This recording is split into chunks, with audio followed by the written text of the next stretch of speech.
अस्सलामु अलैकुम रहमतुल्लाहि व बरकातुहू। दोस्तों, हिंदुस्तान में एक नया फितना खड़ा हो गया है। शकील इब्न हनीफ नामी आदमी ने झूठा दावा कर लिया। कभी तो कहता है मैं ईसा हूं नौज़बिल्ला, कभी कहता है मैं महदी हूं। और कुछ झूठे और कुछ गुमराह लोग उसके पीछे चल पड़े हैं जो उसके महदी और ईसा होने का यकीन रखते हैं, नौज़बिल्ला मिन ज़ालिक। ये बात याद रखिएगा कि ये झूठी जमात है, इनके पीछे चलने वाले हमेशा हमेशा के लिए नाकाम हो जाएंगे। तो दोस्तों, ये वीडियो है, आप इस वीडियो को देखें और इसके बाद इस बारे में डॉक्टर जाकिर नाइक साहब से सुनेंगे। तो आपने वीडियो में हमारे साथ एंड तक रहना है। हमारे चैनल को सब्सक्राइब भी जरूर कीजिएगा और कमेंट करके बताइएगा आपको हमारी वीडियो कैसी लगी। तुम्हारा कोई रोजा कबूल नहीं है, तुम्हारी कोई नमाज कबूल नहीं है, देख लो। हाँ बस, अगर उन्हें रहता तो इतने जने तुम्हारा नहीं बोलते थे। काफिर है बोल दो, कलमा पढ़ लो और निकल जाओ। बस बस ये तुम्हारे लिए रास्ता, और कुछ नहीं है। नहीं तो फिर कलमा ला इलाहा इल्लल्लाह मोहम्मद रसूलुल्लाह है, मेरा दूसरा कलमा कोई नहीं है। हाँ बोल, हाँ शकील बिन हनीफ काफिर है बोल, ये बोल। रहबर है वो। नहीं नहीं, काफिर है बोल, काफिर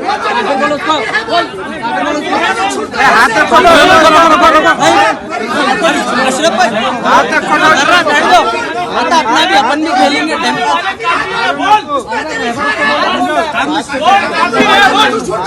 शकील बिन हनीफ काफिर है बोल, उसके मानने वाले काफिर है बोल।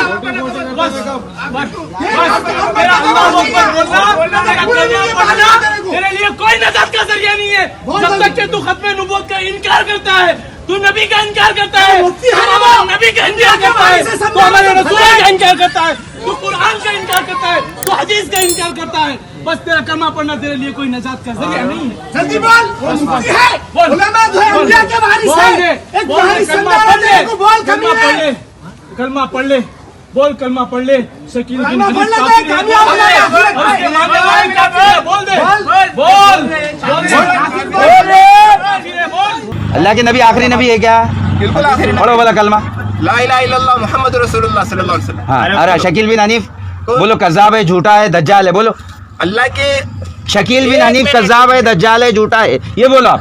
अल्लाह के रसूल अल्लाह, मैं क्या बता रहा, ए भाई, अगर वो सही है, ए भाई, सही है। मैं क्या बता रहा, शकील बिन हनीफ कज़्ज़ाब है, झूठा है, दज्जाल है। हमारे बोलने से कुछ थोड़ी होता। फिर कौन है वो? फिर है कौन वो? शकील बिन हनीफ को ईसा अलैहिस्सलाम मानते कि नहीं, हाँ या ना? बिल्कुल हम लोग मानते ना भाई, वो शख्स वही है ना। क्या मानते? ईसा कि वो वही शख्स है, मेहदी और ईसा एक ही शख्स है। हाँ बात चल रही है, अभी चालू होगा ना मामला। तो भाई वही तो बात। धीरे धीरे फिर जो है अभी यहाँ से जो स्टार्ट करूंगा ना अरे हम मैं क्या बोल मानते रहा बोलते हैं ना, बोल से बोलो क्या मानते। शकील बिन हनीफ हम लोग ईसा अलैहिस्सलाम मानते। हम भी उनको ऐसे ही मानते, बिल्कुल सही बात। ये बात समझ आई? आप सुनो, बोलो क्या मानते हैं। इसको शकील बिन हनीफ को उनको अपना अमीर मानते हैं इनको- और शकील बिन हनीफ और ईसा अलैहिस्सलाम जो थे ना, मतलब इसके उसमें पेशेंट को भी मानता हूँ। सही बात, उसमें क्या है। तो अब जो है यही चीज अब लोग सब लोग सुनो, बहुत कुछ बोलने की जरूरत नहीं है। ये जो बात गुमराहियत की बोला है, ये लोगों से मनवा रहा है, नहीं किसी तो इससे फितना फसाद शहर में होगा कि नहीं होगा? है ना? तो ये मालेगांव में फितना फसाद भड़काने के लिए आए। अब इसके लिए, हाँ, इसके लिए इनको क्या करना है? हम लोग देखो, हम लोग तो इसमें यही है कि तुम लोग पर वाजे कर दे के गुमराह है। मेरे मन में एक शंका है, जहाँ गीता कहती है धर्मस्य स्थापनार्थाय संभवामि जुगे जुगे, और मुसलमानों से सुनता हूँ तो मोहम्मद इज द लास्ट पैगंबर। मेरा शक है कि परमात्मा अल्लाह की सृष्टि इनफिनाइट वेब्स में चल रहे हैं, तो इनफिनाइट समस्याएं आगे आएंगी। तो हुआ मोहम्मद द लास्ट पैगंबर। अगर ये सही है तो गीता का यह, कृष्ण का यह घोषणा संभवामि जुगे जुगे क्या गलत है? भाई साहब ने एक अच्छा सवाल पूछा है। उन्होंने हवाले था भगवत गीता का, जिसमें कृष्ण कहते हैं, उन्होंने कहा, संस्कृत में तर्जुमा नहीं किया। श्री कृष्ण कहते हैं कि जब भी इस धरती पे जुल्म होगा तो उस वक्त भगवान एक पैगंबर को भेजेंगे, और हर दौर में एक पैगंबर आएगा, संभवान योगी होगे, हर युग में आएगा। तो भाई का सवाल है, क्या कृष्ण गलत है? आप मुसलमान क्यों कहते हैं कि मोहम्मद सल्लल्लाहु अलैहि वसल्लम आखिरी पैगंबर है? भाई साहब, सबसे पहले हम कहते हैं मोहम्मद सल्लल्लाहु अलैहि वसल्लम आखिरी पैगंबर है क्योंकि यह कहा गया कुरान मजीद में, सूरह आज़ाब में, सूरा नंबर 33 आयत नंबर 40 में, कहा गया है मा काना मुहम्मदुन अबा अहदिम मिन रिजालिकुम वलाकि रसूलुल्लाह व खातिमुन नबीय्यीन व काना अल्लाहु बिकुल्लि शैइन अलीमा, कि मोहम्मद सल्लल्लाहु अलैहि वसल्लम आप लोगों में से किसी के वालिद नहीं हैं, लेकिन खातिमुन नबीय्यीन हैं, आखिरी नबी है। क्योंकि कुरान मजीद में कहा गया है कि मोहम्मद सल्लल्लाहु अलैहि वसल्लम आखिरी नबी है, हम इस पे यकीन रखते हैं। जहां तक कि आपने कहा श्री कृष्ण, मैं श्री कृष्ण की बात को मानता हूं कि जब भी इस धरती पे गलत काम होंगे उस वक्त खुदा एक पैगंबर को भेजते हैं, और हर दौर में एक पैगंबर भेजेंगे, बिल्कुल गलत नहीं है। आपको समझने में गलती हुई, क्योंकि जब आप पढ़ेंगे भगवत गीता, भगवत गीता को कहा गया है कि ये वेद का निचोड़ है, it is the nectar of the Veda, Veda का निचोड़ है। और जब आगे आप पढ़ेंगे लिखा हुआ कल्कि पुराना में, कल्कि पुराना में लिखा है, कल्कि पुराना चैप्टर नंबर 2 श्लोक नंबर 5, 7, 11, 15 में लिखा है कि एक कल्कि अवतार आएंगे जो कल युग में आएंगे, और कल युग आखिरी युग होगा, और ये कल्कि अवतार लोगों को सही रास्ता दिखाएंगे। और ये कल्कि अवतार के वालिद का नाम है विष्णु यास, मतलब भगवान का नौकर, अरबी में अब्दुल्ला, जो नाम थे मोहम्मद सल्लल्लाहु अलैहि वसल्लम के वालिद का। उनके वालिदा का नाम होगा सुमति, सुमति मतलब अमन, शांति, अरबी में होगा आमिना, जो नाम था मोहम्मद सल्लल्लाहु अलैहि वसल्लम के वालिदा का नाम। वो पैदा होंगे अमन के शहर में जो है मक्का, वो पैदा होंगे ऐसे खानदान में जो उस शहर के चीफ होंगे। हम जानते हैं मोहम्मद सल्लल्लाहु अलैहि वसल्लम कुरैश खानदान में पैदा हुए, उनके 4 करीब दोस्त होंगे। हम जानते हो 4 खुलफा राशिदीन हैं, हजरत अबू बकर, हजरत उमर, हजरत उस्मान, हजरत अली रज़ियल्लाहु अन्हु। अल्लाह सुब्हानहू व तआला की रहमत सब पे हो।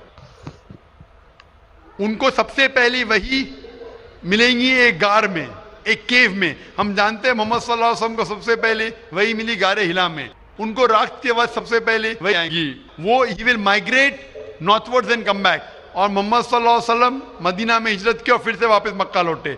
ये सारी निशानियां जो लिखी है कल के अवतार के बारे में, वो हूबहू उतरती है मोहम्मद सल्लल्लाहु अलैहि वसल्लम पे। हर युग में एक अवतार आएगा, आखिरी युग होगा कल युग। ये कल युग है भाई साहब, ये कल युग है, और कल युग के आखिरी अवतार है कल के अवतार, जिसका नाम कुरान मजीद में लिखा गया है मोहम्मद सल्लल्लाहु अलैहि वसल्लम। तो ये जो आपकी भगवत गीता में लिखा है, मेरे हिसाब से सही लिखा हुआ है कि हर युग में एक अवतार आएगा, और आखिरी युग है लिखा हुआ है कल की पुराना में, वो कल युग है, और कल युग क्या अवतार है कल की अवतार।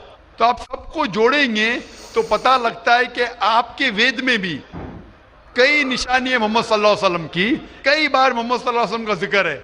कम से कम 100 हवाले तो मैं दे सकता हूं जिसमें मोहम्मद सल्लल्लाहु अलैहि वसल्लम का जिक्र है। अगर आप पढ़ेंगे भविष्य पुराना पर्व 3 खंड 3 अध्याय 3 श्लोकास 5 से 8, उसमें कहा गया है कि मोहम्मद सल्लल्लाहु अलैहि वसल्लम आएंगे और वो एक फॉरेनर रहेंगे, और वो डेजर्ट से आएंगे। लिखा है भविष्य पुराना में पर्व 3 खंड 3 अध्याय 3 श्लोका 10 से 27 में मोहम्मद सल्लल्लाहु अलैहि वसल्लम का जिक्र है। अगर आप पढ़ेंगे कुंटप सुक्तास अथर्ववेद किताब नंबर 20 चैप्टर नंबर 127 श्लोक नंबर 1 से 14, उसमें मोहम्मद सल्लल्लाहु अलैहि वसल्लम का जिक्र है। मोहम्मद सल्लल्लाहु अलैहि वसल्लम का जिक्र कई जगह वेद के अंदर है, कई जगह पुराना में है।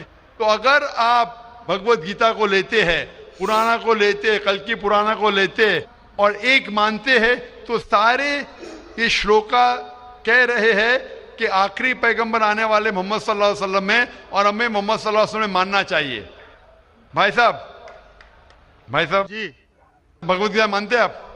देखिए, मैं मानता किसी को नहीं हूँ। मैं तर्क के बौद्धिक स्तर पर जो मेरा लॉजिक एक्सेप्ट करता है उसी को मैं मानता हूँ। लेकिन आपने भगवत गीता का हवाला दिए क्या? नहीं, मानने का मतलब वो आंख बंद कर मानना, मैं आंख खोल कर मानता हूँ। तो आंख खोल के आप मानते क्या नहीं भगवत गीता को? बिल्कुल मानता हूँ। जो मानने तो भगवत गीता में लिखा है जो आने वाले आखिरी अवतार, जो पुराण कल की पुराना में लिखा हुआ है कल के अवतार, उसमें मानते हैं आप? देखिए, पुराण की बात नहीं कर सकूंगा क्योंकि कुरान की बात नहीं, पुराना कल की पुराना पुराण में मैं कर रहा हूँ। हाँ। कुरान के बारे में पुराणकार का जो कहना है कि अष्टादश व्यासस वचनम द्वे पापाय पर पीड़नम पुण्याय पर हितनम। इसी तरह का है कि 18 पुराण का उद्देश्य है कि दूसरे को कष्ट देना पाप है और दूसरे का भलाई करना पुण्य है। मैंने कब बोला कि दूसरे को कष्ट दो और दूसरे के भलाई मत करो? मैं कह रहा हूँ इस आधार पर मैं पुराण की कुरान में लिखे लगा दूसरे को कष्ट दो, कुरान में भी लिखे दूसरे को कष्ट मत दो, कुरान में भी लिखे दूसरे की मदद करो। तो इसके ऊपर बहस नहीं हो रही है, बहस हो रही है कल की पुराना पे, कल के अवतार पे। आप आखिरी पैगंबर में मानते हैं क्या नहीं, ये मैं पूछ रहा हूँ। मुझे कल की ज़हन पुराण को का खोल अध्ययन के नहीं है, कल की पुराण आपके- का अध्ययन नहीं है डॉक्टर साहब, मुझे कल की पुराण का अध्ययन नहीं है। तो आप अगर बुद्धि के ऊपर आप मानते हैं तो मेरी ये आपसे इल्तिजा रहेंगी कि कल की पुराना पढ़ो और ये जांच पड़ताल करो कि कल के अवतार कौन है और कल के अवतार की तहकीक करो। आप इंशाअल्लाह मोहम्मद सल्लल्लाहु अलैहि वसल्लम में मानेंगे। तो मेरी आपसे इल्तिजा है कि आप इस पे तहकीक करो कि आखिरी अवतार कौन है और इंशाअल्लाह आपको हिदायत देंगे अल्लाह ताला। डॉक्टर साहब एक रिक्वेस्ट है आपसे, मेरे एक भाई को दूसरा सवाल पूछने के लिए दिया, एक छोटा सा सवाल पूछ सकता हूँ? एक छोटा, वेरी वेरी वेरी कीजिए। मुसलमान लोगों को जब कोई हिंदू मिलता है तो बोलते हैं उसको आदाब, लेकिन किसी मुसलमान को बोलते हैं अस्सलाम वालेकुम। मुझे लगता है कि एक मुसलमान हिंदू और मुसलमान के बीच भेदभाव करता है, कृपया आप स्पष्ट कीजिए इसको। भाई साहब का सवाल है कि अगर कोई मुसलमान हिंदू से मिलता है तो आदाब अर्ज करता है, अगर कोई मुसलमान से मिलता है तो अस्सलाम वालेकुम कहता है, तो हिंदू मुसलमान में भेदभाव क्यों? भाई साहब हिंदू मुसलमान में भेदभाव तो रहेगा, मैं आपके सवाल का जवाब दूंगा, क्योंकि हिंदू हिंदू और मुस्लिम मुस्लिम है, लेकिन एक दूसरे का साथ देना चाहिए और एक दूसरे को समझना चाहिए। पहले भाई साहब इसने सवाल किया था, उन्होंने मुझे आदाब कहा तो मैंने उनसे कहा अस्सलाम वालेकुम, कहा कि नहीं? जी जी जी कहा ना। हिंदू ने मुझसे क्या किया, आदाब कहा कि नहीं? मैंने उनसे सलाम कहा कि नहीं? जी मैं गौर किया था। गौर किया, माशाअल्लाह। लेकिन तो गौर किया तो कहा क्यों नहीं कि आपने ऐसा नहीं कहा? वो हिंदू भाई ने मुझे आदाब कहा। डॉक्टर साहब, जी हाँ, you are not only one Musliman, I see lakhs of Musliman, but this quality find only in you, only in me, माशाअल्लाह। only in you. भाई साहब कह रहे हैं कि वो खुद मुसलमान को जानते, सिर्फ मुझ में देखा कि मैंने सलाम कहा। जी। इसकी वजह ये है क्योंकि उलमा में इख्तिलाफ है कि आप गैर मुसलमान को सलाम कर सकते हैं क्या नहीं। पहला ये जान ले अस्सलामु अलैकुम की मानी क्या है। अस्सलामु अलैकुम की मानी है कि आप पे सलामती हो। अस्सलामु अलैकुम व रहमतुल्लाहि व बरकातुहू, आप पे सलामत रहे, रहमत रहे और बरकत रहे ना। इसमें इख्तिलाफ है मुसलमानों में, मुसलमान उलमा में, कि आप गैर मुसलमान को सलाम कर सकते हैं क्या नहीं, गैर मुसलमान के सलाम का जवाब दे सकते, इसमें इख्तिलाफ है। क्योंकि एक हदीस है जिसमें अल्लाह के रसूल फरमाते हैं, क्योंकि एक हदीस है जिसके अंदर यहूद लोग मुसलमान को कहते अस्सलाम वालेकुम। अस्सलाम वालेकुम का मानी आप पे मौत हो, साम के मानी मौत, अस्सलाम वालेकुम आप पे मौत हो।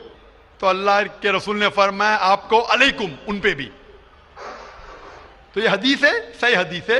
यहूद लोग कहते थे मुसलमान को छेड़ने के लिए अस्सलाम वालेकुम आप पे मौत हो, तो अल्लाह के रसूल ने फरमाया आपको अलैकुम आप पे भी हो।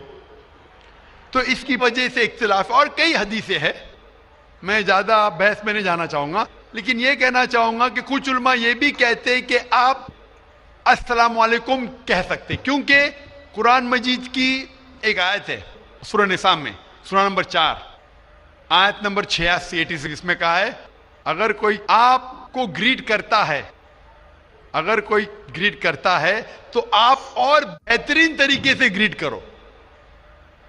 अगर कोई आपको ग्रीट करता है और बेहतरीन तरीके से ग्रीट करो, या कम से कम उतना।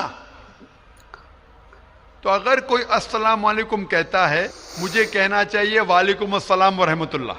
अगर कोई कहता है अस्सलाम वालेकुम व रहमतुल्लाह, मुझे कहना चाहिए वालेकुम अस्सलाम व रहमतुल्लाह व बरकातुहू, या कम से कम उतना। ये जरूरी है। तो इसीलिए अगर कोई मुसलमान मुझसे आदाब करे तो आदाब से बेहतर क्या है, अस्सलाम वालेकुम। और अल्लाह के रसूल के लिए कहा गया, मोहम्मद सल्लल्लाहु अलैहि वसल्लम के लिए अल्लाह फरमाते, जो मैंने तकरीर में बयान किया सूरह अंबिया में सूरह नंबर 21 आयत नंबर 107 में, वमा अरसलना का इल्ला रहमतुल आलमीन, कि हमने मोहम्मद सल्लल्लाहु अलैहि वसल्लम को नहीं भेजा लेकिन रहमत बना के सारे इंसानों के लिए, सारे आलम के लिए। तो जब मोहम्मद सल्लल्लाहु अलैहि वसल्लम सारे इंसानों के लिए रहमत बन सकते तो क्या मैं अस्सलाम वालेकुम रहमतुल्लाह नहीं कह सकता हूं?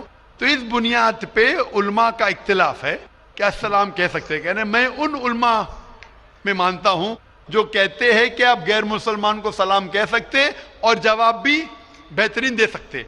इसीलिए जब भाई साहब ने कहा अदब तो मैंने कहा अस्सलाम वालेकुम, कि मेरे हिसाब से अस्सलाम वालेकुम और बेहतर है, आदाब से बेहतर है अस्सलाम वालेकुम, कि आप पे सलामती हो, रहमत हो और बरकत हो। तो भाई साहब मेरे नजदीक गैर मुसलमान के लिए सलामती चाहना अच्छी चीज है और इसीलिए मैं आपके लिए सलामत चाहता हूं भाई साहब। भाई साहब ये lot of thanks to you sir. मैं सलामत चाहता हूं और लेकिन सिर्फ मुंह से नहीं, मैं चाहता हूं अमल से आप सलामती पाओ। इसीलिए मैं कहता हूं कि तहकीक करो कल के अवतार के बारे में, आखिरी पैगंबर के बारे में, मोहम्मद सल्लल्लाहु अलैहि वसल्लम के बारे में, तो आपको सलामती इस दुनिया में रहेंगे और आखिरत में भी इंशाअल्लाह।